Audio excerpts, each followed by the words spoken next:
Salam sejahtera dalam kasih Tuhan Yesus Kristus.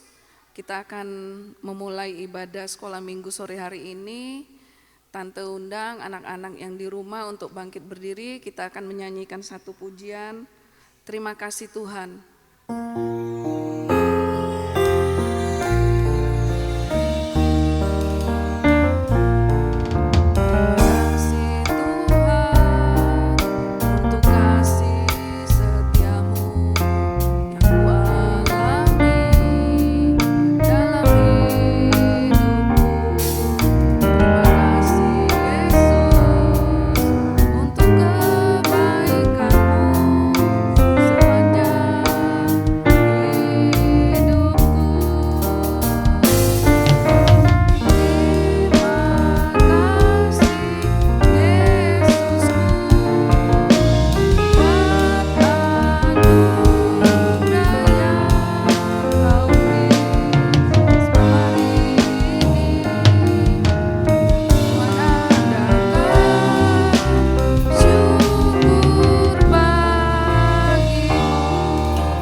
Sore hari ini kami bersama anak-anak sekolah minggu yang di rumah Tuhan, ataupun mereka yang sedang berpergian keluar kota, ataupun mereka yang sedang sakit, Tuhan jamah, Tuhan tolong kami semuanya untuk bisa mengikuti ibadah sekolah minggu ini dengan tertib Tuhan.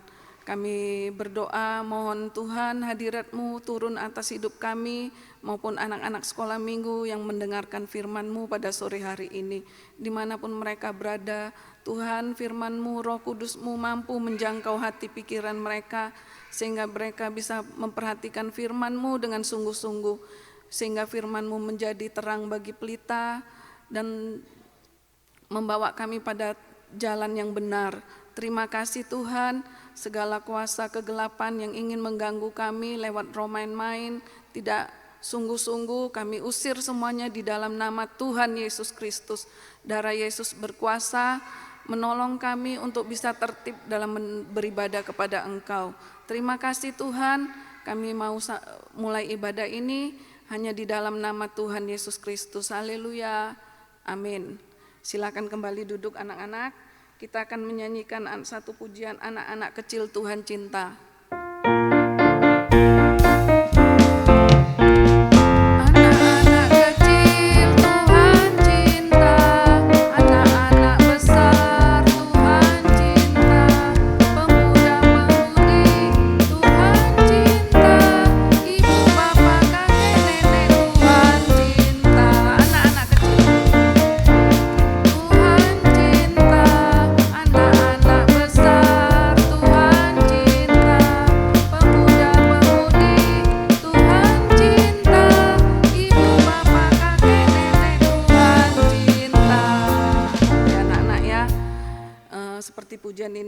Mengasihi kita semua, Tuhan tidak pandang kita baik anak kecil, orang dewasa maupun sampai orang tua, mama papa kita.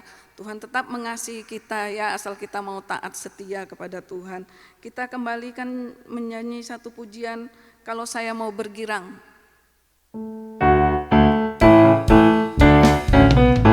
Kalau saya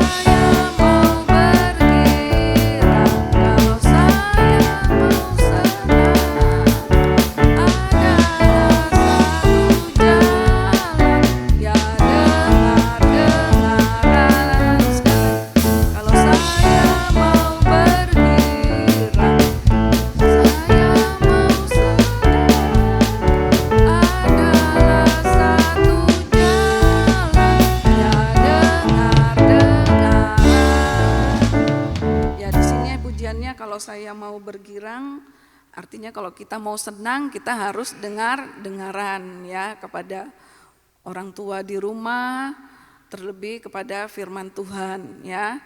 Kita mau nyanyikan kembali satu pujian anak sekolah minggu dengar-dengaran. Tante undang anak-anak untuk bangkit berdiri kembali.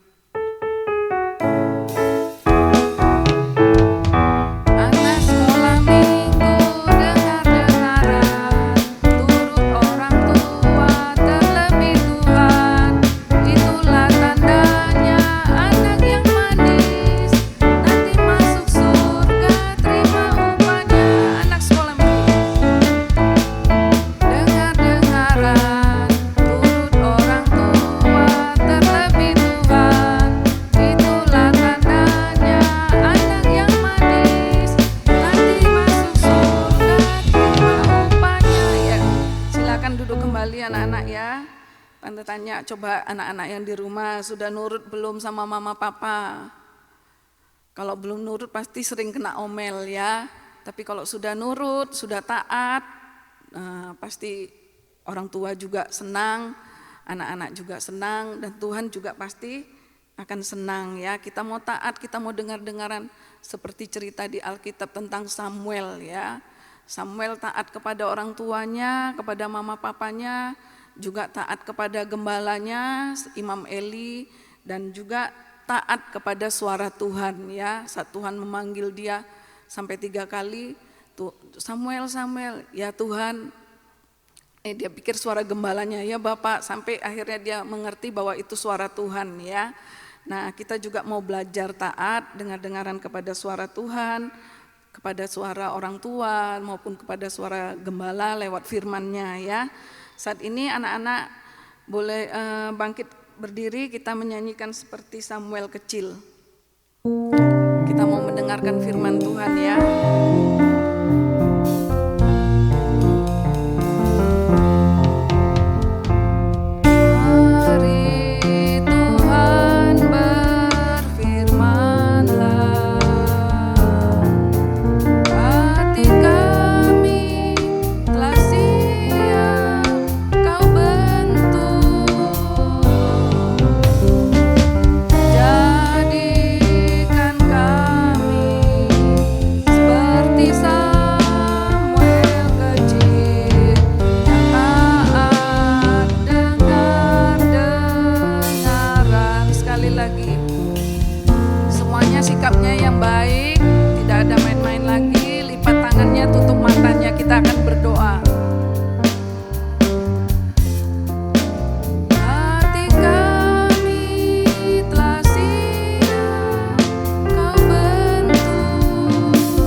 Sore hari ini kami mungkin masih belum bersikap dengan baik kepada Engkau untuk datang mendengarkan firman-Mu, tapi kami percaya ada kuasa Roh Kudus-Mu yang menolong kami untuk saat-saat mendengar firman-Mu kami bisa memperhatikan, mendengar dengan sungguh-sungguh Tuhan, sebab kami butuh firman-Mu untuk menerangi langkah kehidupan kami di tengah dunia yang tidak menentu ini Tuhan.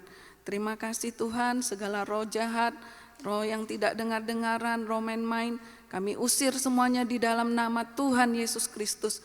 Darah Yesus berkuasa menolong kami, menjamah hati pikiran kami sehingga mengerti firman-Mu Tuhan. Terima kasih Tuhan, berkati guru-guru sekolah minggu, berkati juga pemain musik yang sudah memimpin kami dalam ibadah sekolah minggu ini. Saat ini kami akan dengar firman-Mu, Tuhan menolong kami. Kami berdoa dan mengucap syukur dalam nama Yesus. Haleluya, amin. Silakan duduk kembali anak-anak ya.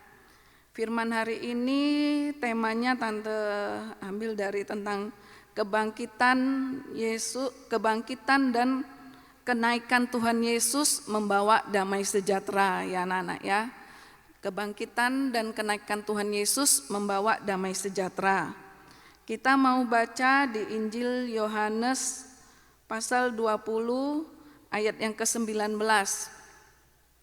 Ketika hari sudah malam, pada hari pertama minggu itu, berkumpullah murid-murid Yesus di suatu tempat dengan pintu-pintu yang terkunci, karena mereka takut kepada orang-orang Yahudi.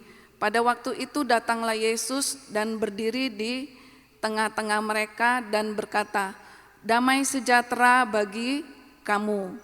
Ya, di sini kita melihat suasana murid-murid ya, setelah kematian Tuhan Yesus di kayu salib, murid-murid sangat ketakutan ya anak-anak.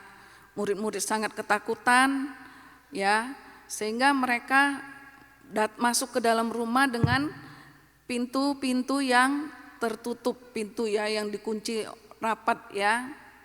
Nah, di situ kita melihat bahwa mereka tidak bisa berbuat apa-apa ya anak-anak, karena mereka takut sekali oleh orang-orang Yahudi ya. Tadi di ayat itu dikatakan, ketika hari sudah malam pada hari pertama minggu itu, berkumpullah murid-murid Yesus di suatu tempat dengan pintu-pintu yang terkunci ya. Pintu-pintu yang terkunci artinya pintu yang ditutup rapat-rapat ya anak-anak ya. Sehingga mereka mengalami suasana yang begitu cemas ya, susah, karena mereka tidak memiliki Tuhan Yesus lagi ya, karena Tuhan Yesus sudah mati dikubur ya anak-anak ya. Tetapi puji Tuhan pada hari Minggu pagi ya, Tuhan Yesus bangkit ya, bangkit tapi sudah dalam tubuh kemuliaan ya, bangkit sudah dalam tubuh kemuliaan, sehingga pada saat itu murid-murid yang sedang dalam ketakutan itu, Tuhan Yesus bisa hadir di tengah murid-murid dan melihat murid-murid melihat Tuhan Yesus ya, mereka melihat Tuhan Yesus, kaget Tuhan Yesus datang ya kan. Mereka, Tuhan Yesus berkata saat itu, "Damai sejahtera bagi kamu" ya. Jadi sesuai dengan kebutuhan murid-murid, anak-anak ya, pada saat itu murid-murid sedang takut, tetapi Tuhan Yesus datang membawa damai sejahtera kepada murid-murid. Nah, di sini anak-anak, di Injil Yohanes 20 ayat yang ke-20 sekarang kita baca ya. Nah, dan sesudah berkata demikian, ia menunjukkan tangannya dan lambungnya kepada mereka. Murid-muridnya itu bersukacita ketika mereka melihat Tuhan ya. Murid-murid sangat bersukacita melihat Tuhan pada saat itu ya. Nah, di ayat selanjutnya, kemudian di ayat 21, maka kata Yesus sekali lagi, "Damai sejahtera bagi kamu. Sama seperti Bapa mengutus aku, demikian juga sekarang aku mengutus kamu." Ya anak-anak ya. Nah, di sini Tuhan Yesus saat bertemu dengan murid-muridnya tadi yang ketakutan ya, yang bimbang, yang sedang mengalami kesedihan, Tuhan Yesus berkata, "Damai sejahtera bagi kamu." Tapi Tuhan lanjutkan lagi perkataan Tuhan Yesus, "Aku ingin mengutus kamu."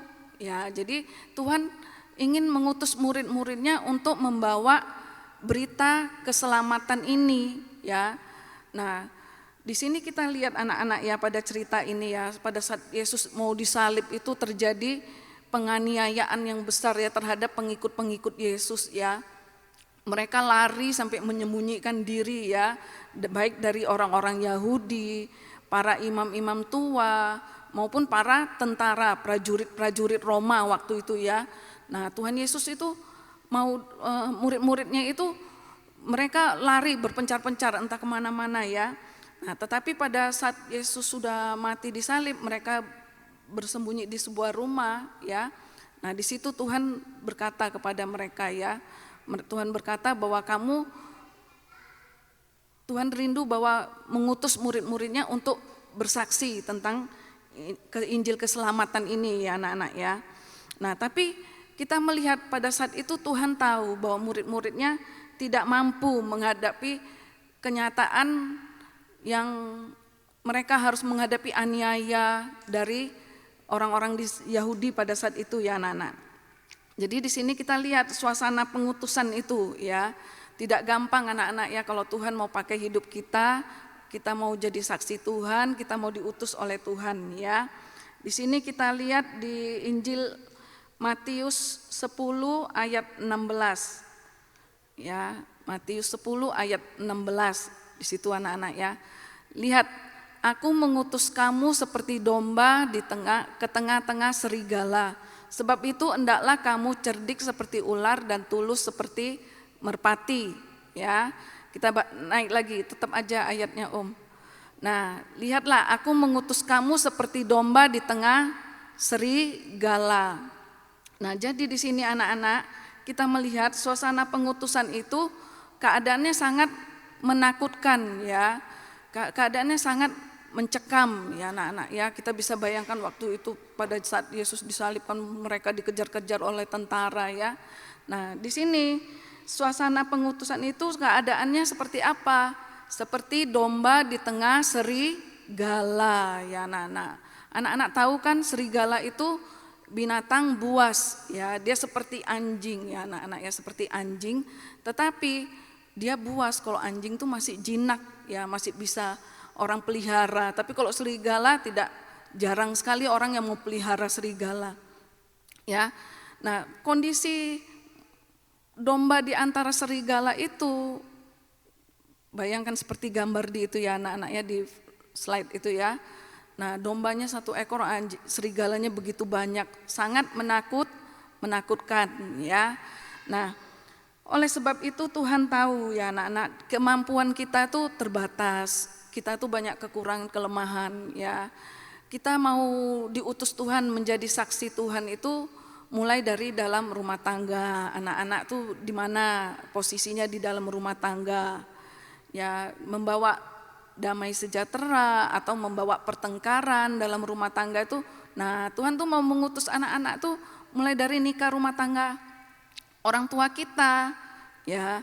Apakah anak-anak dipanggil sama mama papanya saat itu nurut, dengar-dengaran atau tidak, atau melawan. Nah, kalau anak-anak masih suka melawan sama orang tua, berarti kita itu seperti binatang buas ya, nanti seperti serigala ya, menakutkan ya.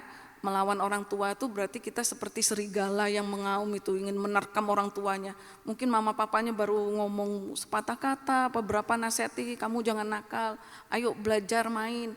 Belajar, jangan main aja, tetap main-main terus tidak didengarkan.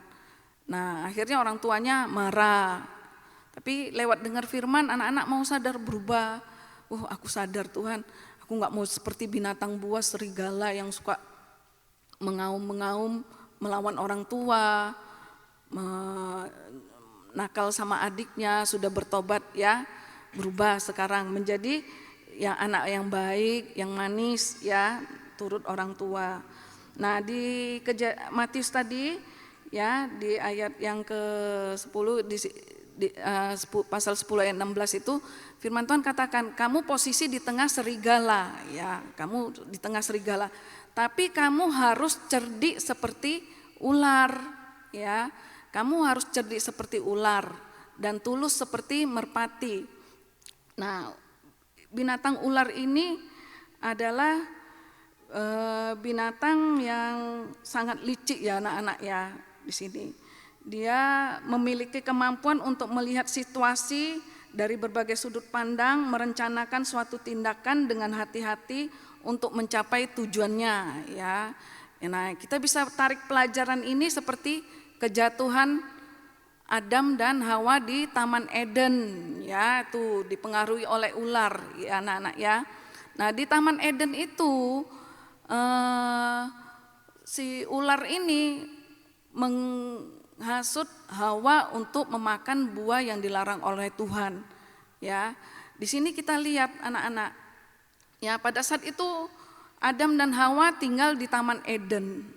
Selama mereka tinggal di Taman Eden, mereka hidup bahagia, senang, damai sejahtera, rukun ya kan, tidak ada pertengkaran, saling menuding, tidak ada ya anak-anak ya. Nah, tapi Tuhan mengingatkan manusia ini, Adam dan Hawa, kamu tinggal di taman ini, semua boleh kamu makan buah di taman ini, dengan bebas. Tapi satu ya, buah pohon pengetahuan yang baik dan buruk itu dan jahat itu jangan kamu makan. Sudah ya, sudah dengar mereka ya anak-anak ya. Sekian tahun, berpuluh-puluhan tahun mungkin mereka hidup di Taman Eden bahagia. Tapi suatu saat ular ini ya, gambaran setan yang berwujud ular ini menghasut manusia, menggoda manusia ya. Dia katakan bahwa kita baca di Kejadian pasal 3 ayat 1 sampai dengan ayat yang kelima. Adapun ular ialah yang paling cerdik dari segala binatang di darat yang dijadikan oleh Tuhan Allah. Ular itu berkata kepada perempuan itu, tentulah Allah berfirman, semua pohon dalam taman ini jangan kamu makan buahnya bukan? Lalu sahut perempuan itu kepada ular itu, buah pohon-pohonan dalam taman ini boleh kami makan. Tetapi tentang buah pohonan yang ada di tengah-tengah taman, Allah berfirman, jangan kamu makan ataupun raba buahnya itu, nanti kamu mati. Tetapi ular itu berkata kepada perempuan itu, sekali-kali kamu tidak akan mati. Tetapi Allah mengetahui bahwa pada waktu kamu memakannya, matamu akan terbuka dan kamu akan menjadi seperti Allah, tahu tentang yang baik dan yang jahat. Ya anak-anak ya. Di ayat yang keempat itu ya anak-anak ya. Di ayat yang keempat. Nah, di sini ular mengerti kondisi posisi Adam dan Hawa pada saat itu tidak bersamaan ya anak-anak ya. Mungkin Adam sedang berjalan di tempat yang lain, di lokasi yang lain, sedangkan Hawa dekat pohon pengetahuan yang baik dan yang jahat itu. Nah, pada saat itu ular dengan kecerdikannya itu dia bertanya jawab dengan Hawa ya, dia menggoda Hawa. Ya, dia mempengaruhi Hawa bahwa dia mengatakan bahwa buah pohon yang di taman ini jika kamu makan maka kamu akan menjadi sama dengan Tuhan. Nah, akhirnya apa yang terjadi anak-anak? Hawa memakan buah itu ya. Dan setelah dia makan, dia berikan kepada suaminya. Nah, saat itulah mereka akhirnya terbuka matanya, ya, dan mereka melihat bahwa mereka telanjang yang tadinya memakai tubuh kemuliaan, hilang kemuliaannya karena tidak taat pada suara Tuhan, tidak dengar-dengaran pada perintah Tuhan, hilang tubuh kemuliaan, mereka telanjang lalu mereka malu bersembunyi, ya, masing-masing bersembunyi di pohon ara ya. Saat mereka bersembunyi, Tuhan bertanya, mencari ya, waktu itu Tuhan datang kepada di Taman Eden mencari manusia ini ya. Dipanggil Adam, Adam, di mana kamu? Tetapi saat itu Adam menjawab, aku di sini Tuhan, sedang bersembunyi. Kenapa kamu sembunyi? Itu Tuhan, perempuan yang kamu ciptakan itu menyuruh aku makan buah yang dilarang ini. Nah, mulai terjadi perselisihan ya, saling menuding ya, saling menunjuk kesalahan. Hawa nanti menunjuk ular yang salah. Sampai akhirnya Adam kembali menyalahkan Tuhan, ini Tuhan perempuan yang kau berikan ini ya. Nah, itulah manusia dihadapi oleh kecerdikan ular. Nah, Tuhan tuh mau anak-anak supaya kita tuh tidak mempunyai siasat seperti ular itu, yang bisanya cerdik saja tapi untuk menjatuhkan, berbuat jahat, berbuat dosa ya. Tapi Tuhan mau kita tuh cerdiknya tuh dengan hikmat Tuhan ya. Tuhan mau kita cerdiknya itu dengan hikmat Tuhan, dengan dipimpin Roh Kudus. Kalau ya kita baca di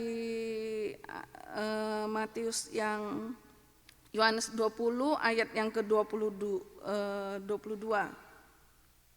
Di situ ya, saat kita ini, dan sesudah berkata demikian ia mengembusi mereka dan berkata terimalah Roh Kudus ya. Jadi anak-anak di sini untuk menghadapi tipu muslihat iblis si jahat itu lewat pribadi ular yang cerdik itu, Tuhan memberikan kita dengan hikmat dan kecerdikan dari diri manusia saja belum tentu kita mampu melawan kecerdikan ular si iblis itu ya anak-anak. Maka Tuhan memberikan kita Roh Kudus ya, seperti tadi ayat 22 ya. Dan Tuhan berkata demikian, Ia mengembuskan mereka dan berkata, terimalah Roh Kudus. Ya, nah di sini Tuhan sudah persiapkan kita kalau kita mau menjadi saksi Tuhan, kita mau mengikuti teladan Tuhan menjadi anak yang baik, yang sopan, yang tertib. Nah, Tuhan tahu manusia daging kita tidak mampu menjadi anak yang baik ya. Makanya Tuhan kasih Roh Kudus ya. Roh Kudus untuk menolong kita ya. Tadi kan di Injil Yohanes hendaklah di Matius 10 ayat 16 itu ya. Kamu cerdik seperti ular dan tulus seperti merpati ya. Merpati itu adalah gambaran dari Roh Kudus ya anak-anak ya. Saat Yesus dibaptis ya, nah Yesus dibangkitkan, langit terbuka, kemudian ada Roh Allah seperti burung merpati ya. Nah, jadi di sini Tuhan semua sudah mempersiapkan kita dari anak-anak yang kecil, anak-anak yang muda, remaja, sampai orang tua kalau mau bersaksi tentang firman Tuhan, tentang Tuhan Yesus sebagai juru selamat, maka Tuhan kasih hikmat dari surga dan Roh Kudus ya. Tuhan memberikan hikmat kepada manusia untuk menjadi saksinya ya. Nah, Roh Kudus memimpin kita untuk bisa bersaksi tentang Tuhan Yesus. Nah, tadi posisi domba seperti di tengah serigala ya anak-anak, tidak ada kemampuan, tidak ada kesanggupan ya.